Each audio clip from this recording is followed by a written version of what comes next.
और अब बात हमारी खास सीरीज की। भारत में हर महीने 10 लाख लोग नौकरी तलाशने निकलते हैं और अगले 20 साल तक नौकरियों के लिए ये डिमांड बनी रहेगी। लेकिन क्या जॉब मार्केट इस डिमांड को पूरा कर पा रहा है या कर पाएगा? क्या सरकार और इंडस्ट्री मिलकर इतनी नई नौकरियां बना पा रही हैं कि सभी को रोजगार मिले?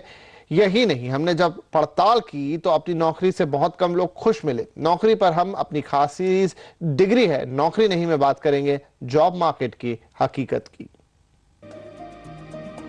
ये है लुधियाना के साहिल जिंदल। इनकी पढ़ाई लिखाई है बीटेक प्लस एमबीए और ये लुधियाना की एक छोटी सी कंपनी में सुपरवाइजर हैं।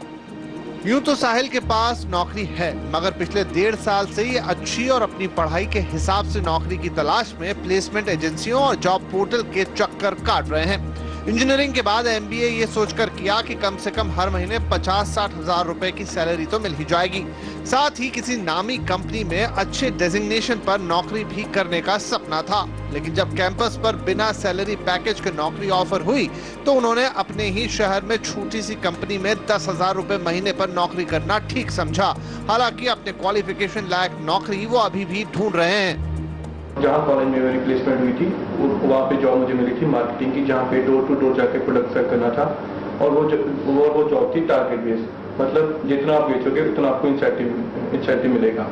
वो जॉब मेरे up to the mark, up to the level नहीं थी, इसलिए मैंने वो रिजेक्ट कर दिया। सब बड़ी कंपनी के टच में हूँ, जो जॉब पोर्टल्स दिलवाते हैं उनके टच में, जो मेरे फ्रेंड्स हैं उनके टच में हूँ, ताकि मुझे अच्छी जॉब मिल सके, अपना करियर अच्छी तरह कर सकूँ।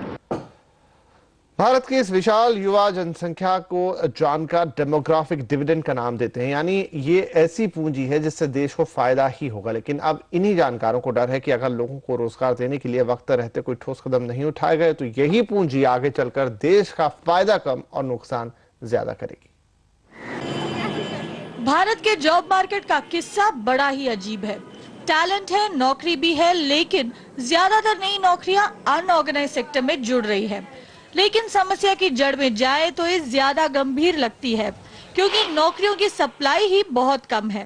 देश में हर साल करीब 1 करोड़ 20 लाख लोग नौकरी ढूंढते हैं, जबकि पिछले 2 साल यानी 2010-12 के बीच 1 करोड़ 39 लाख ही लोगों को नौकरी मिल पाई है, यानी करीब 1 करोड़ लोगों को नौकरी नहीं मिली। हैरान और परेशान करने वाली बात यह है कि प्लानिंग कमीशन कहता है कि 50 लाख नौकरियां गायब हो गई है, क्योंकि मैन्युफैक्चरिंग में कोई नई नौकरी नहीं जुड़ी।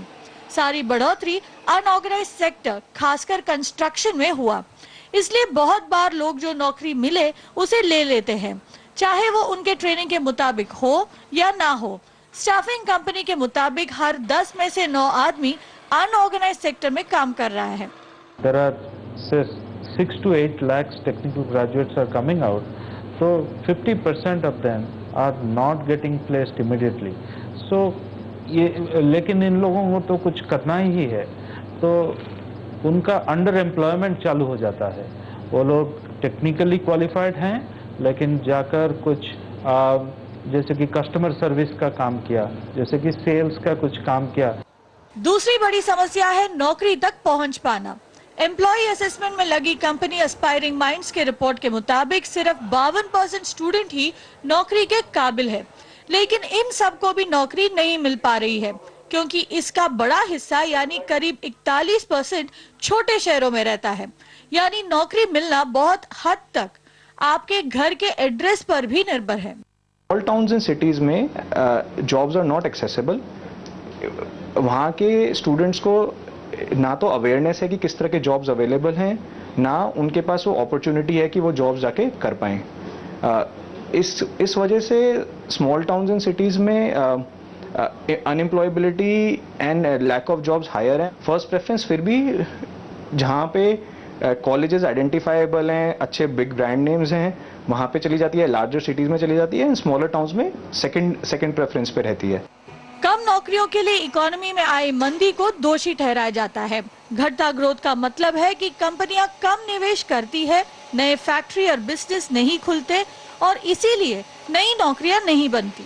लेकिन स्टूडेंट को नौकरी नहीं मिलने के पीछे देश के एजुकेशन सिस्टम का भी बहुत बड़ा हाथ है, जो उन्हें थ्योरी तो सिखाता है, लेकिन इंडस्ट्री में काम करने लायक नहीं बनाता। There are jobs, so there is demand. and there are enough graduates coming out of India, the mismatch is so huge because they don't have the right skills to take up those jobs. Industry की भी यही दलील है कि जो graduate है वो job ready नहीं है, हायर करके उन्हें ट्रेन करना पड़ता है तभी वो काम कर पाते हैं।